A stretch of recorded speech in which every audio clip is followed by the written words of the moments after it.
है ना। ऐसा क्यों? क्योंकि आदि शक्ति, अगर आपको शक्ति प्राप्त करना है तो शक्ति के पास जाना पड़ेगा।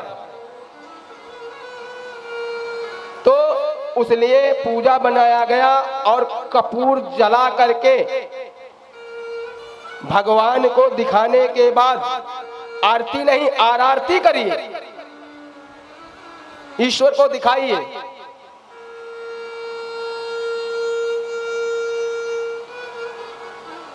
ईश्वर को दिखाइए और उसके बाद आरती लीजिए। आजकल होता क्या है, हम देखते हैं लोग आए, आरती ले गए, ऐसे किए, ऐसे कर लिए। नहीं, आरती आप जो लौ जल रही है ऐसे करिए जब तक आपकी दोनों हथेलियों में कुछ गर्माहट ना आ जाए, जब तक। और उसके बाद उसको ऐसे करते हुए अपने सहस्त्रार चक्रों को ले लिए। और सबसे बड़ी विडंबना तो महाराज ये कि कोई प्रसाद देता है, चरणामृत देता है, तो उसे मुंह में लगाए और सिर पे ठोक लिए। ऐसा होता है ना, ब्राह्मण आचमन करा रहा है तो पिए और सिर पे ठोक लिए। एक तरह तो मंत्र पढ़ रहा है, अपवित्र पवित्रो सर्वावस्थाम गतो पीवा। क्या लाभ? इसका मतलब अर्थ होता है अपवित्रो पवित्रा। आप पवित्र हो या अपवित्र हो, सर्वावस्थाम गतो पीवा, किसी भी स्थिति में, किसी भी अवस्था में हो, यह स्मरेत पुंडरी काक्षाया, उस कमल नयन श्री नारायण को नाम लेते ही, ध्यान करते ही है सह भया भयांतरा शुचि, आप अंदर और बाहर दोनों से पवित्र हो जाते हैं। चाहे आपके ऊपर जल छिड़का जाए या जल ना छिड़का जाए। मंत्राधीना ब्राह्मण, मंत्र जो है ब्राह्मण के अधीन है।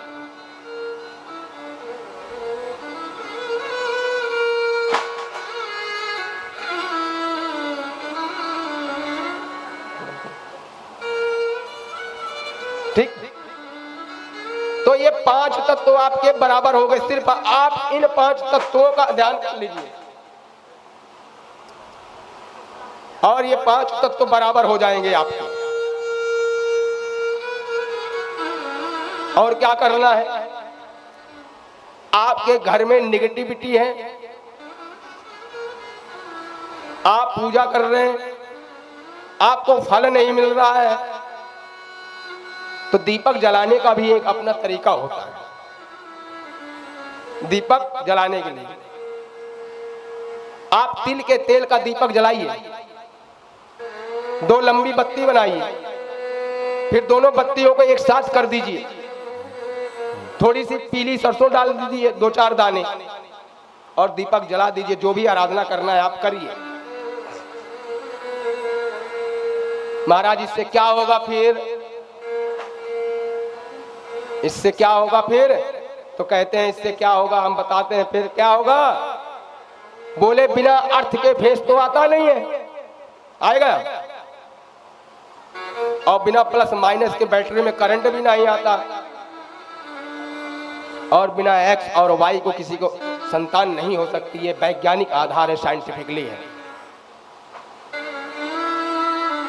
हमारे सारे शास्त्र, जितने भी शास्त्र वेद हैं, सब वैज्ञानिक आधार पे खरे उतरे हैं और वैज्ञानिक आधार है। और जब इतना करते रहेंगे तो हनुमान जी क्या करेंगे? संकट ते हनुमान छुड़ावे, संकट ते हनुमान छुड़ावे, संकट ते हनुमान छुड़ावे, संकट ते हनुमान छुड़ावे। तो हनुमान जी कब छुड़ाएंगे आपको पता है? संकट से। अभी जो हमने बताया क्या, मन कर्म वचन ध्यान जो लावे,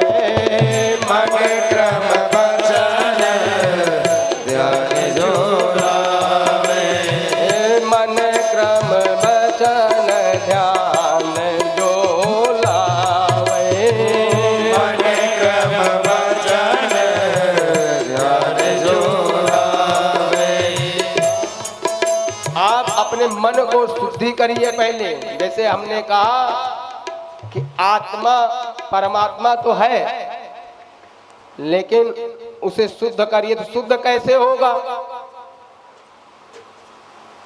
तेल साबुन निरमा लगाने से शरीर में तो शुद्ध होगा नहीं। कितना भी ब्रांडेड साबुन लगा लीजिए, फिर कैसे शुद्ध होगा? आत्मा उसी समय शुद्ध हो जाएगी जिस समय श्री सीताराम जी का उसमें वास हो जाए। और यही तो हनुमान कथा है, यही तो गुरुदेव भगवान कह रहे हैं, बता रहे हैं, बताना चाहते हैं, कहना चाहते हैं कि हनुमान जी ने भी श्री सीताराम जी को हृदय में धारण किया। तो उनको कहा, क्या कहा गया? अतुलित बल धामम। और कितना बल? बोले इतना बल जिसका कोई पैमाना ही नहीं है, जो तौला ही नहीं जा सकता। अतुलित बल। तो धामम, किसके धाम? उस धाम में रहता कौन? और किस धाम की शक्ति श्री हनुमान जी में है? तो गुरुदेव भगवान कहते हैं महाराज श्री सीताराम जी की, श्री सीताराम जी की। और जब श्री हनुमान जी ने इतना किया तो फिर क्या हुआ? हेम शैलाभदेहम, पर्वत जैसे। और क्या हुआ? धनुधवन कृशानु, असुरों का नाश कर दिया। फिर और क्या मिलेगा? मिला ज्ञानी नामग्रगण्यम, ज्ञानियों में आगे रहे। और क्या मिला? सकल गुण निधानम, सारे गुण श्री हनुमान जी के अंदर आ गए। वात जातम नमामि, हे पवन पुत्र, वायुपुत्र, आपको मैं प्रणाम करता हूं। ऐसे वायुपुत्र को और प्रकृति से जुड़िए। और जितने आलसी और निकम्मे लोग हैं वो क्या कहते हैं पता है? हुई है ऊ है जो राम रचि राखा, हुई है जो राम रचि राखा, हुई है ऊ है जो राम रचि राखा, हुई है जो राम रचि राखा। को तरक बढ़ावे साखा, कर तरक बढ़ावे साखा। लोग यही कहते हैं भैया वही होगा जो राम ने रच दिया। ये निकम्मे लोग कहते हैं, आलसी लोग है? और किसान क्या कहता है बेचारा जब परेशान हो जाता है तो का वर्षा का कृषि सुखानी, परेशान है इसलिए वो कह रहा है का वर्षा का कृषि सुखानी।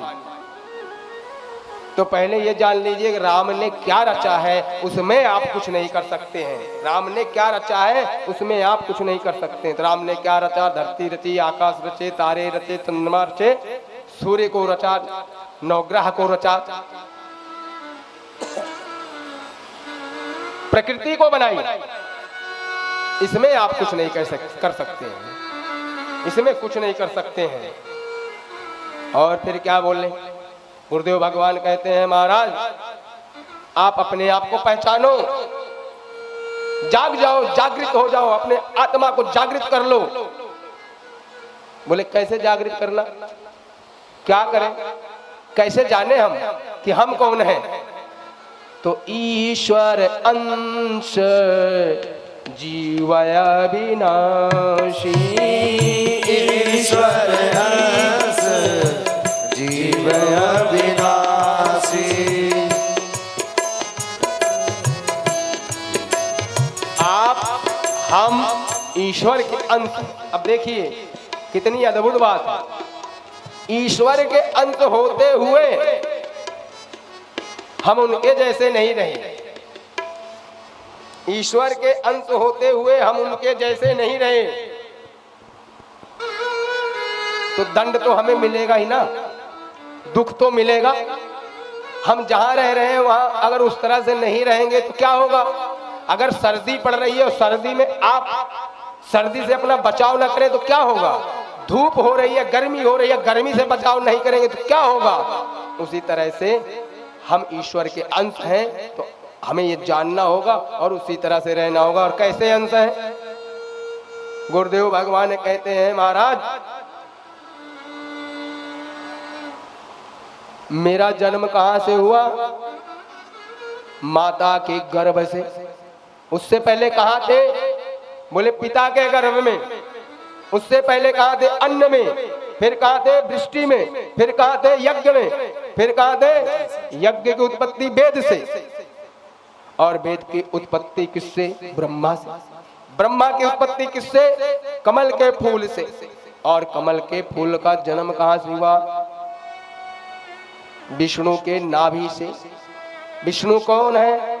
माता अदिति के 12 पुत्रों में सबसे बड़े जो पुत्र थे वो विष्णु थे।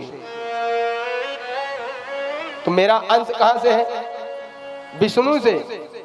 तो चूंकि परमात्मा जन्म नहीं लेता, परमात्मा जन्म नहीं लेता है, तो इसीलिए संतों ने भी कहा और हमारे वेद शास्त्र भी ने कहा, तो अगर परमात्मा जन्म नहीं लेता है तो इसीलिए कहा आत्मा भी जन्म नहीं लेती है। आत्मा भी जन्म नहीं लेती है, क्योंकि गीता में भी कहा गया है आत्मा जन्म नहीं लेती। क्यों? लेकिन गुरुदेव भगवान कहते एक प्रश्न है महाराज। बोले क्या? बोले जब आत्मा जन्म ही नहीं लेती है तो जो शिशु, जो बालक इस धरती पे, पृथ्वी पे जन्म ले रहा है, तो उसमें कौन सी आत्मा, उसमें कौन सी आत्मा जो जन्म ले रही है? तो आत्मा वही है, जीव आत्मा। कैसे? कहते हैं महाराज जब भी किसी बालक का जन्म हो तो आप देखिए बालक 10 से 15 सेकंड तक रोता नहीं है, और जब ज्यादा देर हो जाती है रोने में, अगर वो हॉस्पिटल में है तो डॉक्टर लोग उसे उल्टा कर देते हैं, पीठ को थपथपाते हैं, पीठ को नहीं, रीढ़ की हड्डी को, क्योंकि इसमें हमारे 7 चक्र समाये हुए होते हैं और बच्चा रोने लगता है। 7 चक्र कौन कौन से? मूलाधार, स्वादिष्ठान, मणिपूरक, अनाहत, विशुद्ध चक्र और सहस्त्रार, ये समाया हुआ है। और संकट किसे नहीं पड़ा? और किस संकट से किसको हनुमान जी ने छुड़ाया पता है? कि बंधु समेत जब आहि रावण, समेत जब आहि रावण, समेत जब आहि रावण, लहरा